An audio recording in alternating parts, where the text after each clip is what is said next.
केदारनाथ को क्यों कहते हैं जागृत महादेव? 2 मिनट की ये कहानी आपके रोंगटे खड़े कर देगी। एक बार एक शिव भक्त अपने गांव से केदारनाथ धाम की यात्रा पर निकला। पहले यातायात की सुविधाएं तो थी नहीं, वह पैदल ही निकल पड़ा। रास्ते में जो भी मिलता केदारनाथ का मार्ग पूछ लेता। मन में भगवान शिव का ध्यान करता रहता।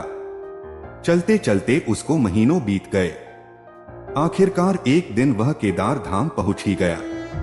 केदारनाथ में मंदिर के द्वार 6 महीने खुलते हैं और 6 महीने बंद रहते हैं।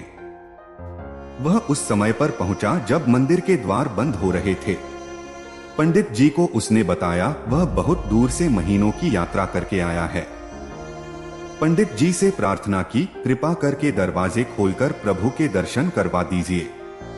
लेकिन वहां का तो नियम है, एक बार बंद तो बंद। नियम तो नियम होता है।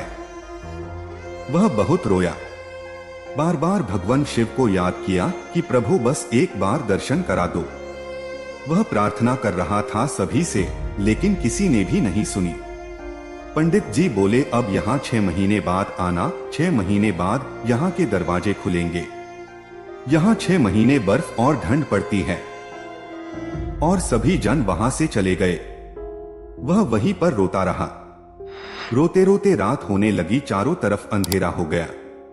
लेकिन उसे विश्वास था अपने शिव पर कि वो जरूर कृपा करेंगे।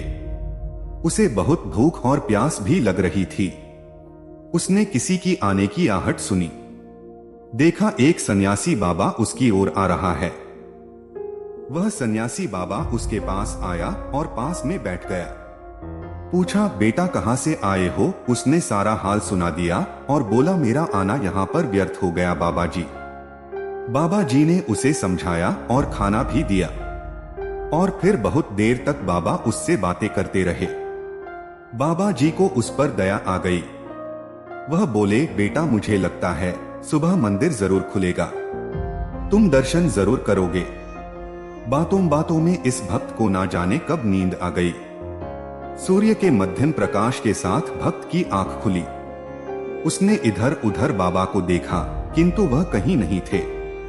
इससे पहले कि वह कुछ समझ पाता, उसने देखा पंडित जी आ रहे हैं अपनी पूरी मंडली के साथ। उसने पंडित को प्रणाम किया और बोला, कल आपने तो कहा था मंदिर 6 महीने बाद खुलेगा और इस बीच कोई नहीं आएगा यहाँ, लेकिन आप तो सुबह ही आ गए।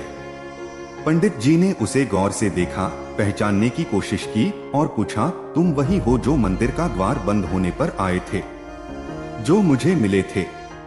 6 महीने होते ही वापस आ गए। उस आदमी ने आश्चर्य से कहा, नहीं, मैं कहीं नहीं गया। कल ही तो आप मिले थे, रात में मैं यहीं सो गया था, मैं कहीं नहीं गया। पंडित जी के आश्चर्य का ठिकाना नहीं था। उन्होंने कहा, लेकिन मैं तो 6 महीने पहले मंदिर बंद करके गया था और आज 6 महीने बाद आया हूँ। तुम 6 महीने तक यहाँ पर जिंदा कैसे रह सकते हो? पंडित जी और सारी मंडली हैरान थी। इतनी सर्दी में एक अकेला व्यक्ति कैसे 6 महीने तक जिंदा रह सकता है? तब उस भक्त ने उनको सन्यासी बाबा के मिलने और उसके साथ की गई सारी बातें बता दी कि एक सन्यासी आया था, लंबा था, बड़ी भी जटाएं, एक हाथ में त्रिशूल और एक हाथ में डमरू लिए, वृक्षाला पहने हुआ था। पंडित जी और सब लोग उसके चरणों में गिर गए। बोले, हमने तो जिंदगी लगा दी किंतु प्रभु के दर्शन ना पा सके। सच्चे भक्त तो तुम हो। तुमने तो साक्षात भगवान शिव के दर्शन किए हैं। उन्होंने ही अपनी योगमाया से तुम्हारे 6 महीने को एक रात में परिवर्तित कर दिया, कालखंड को छोटा कर दिया। यह सब तुम्हारे पवित्र मन, तुम्हारी श्रद्धा और विश्वास के कारण ही हुआ है। आपकी भक्ति को प्रणाम। जय श्री महाकाल। और भी ऐसी वीडियो देखने सुनने के लिए हमारे चैनल को सब्सक्राइब करें।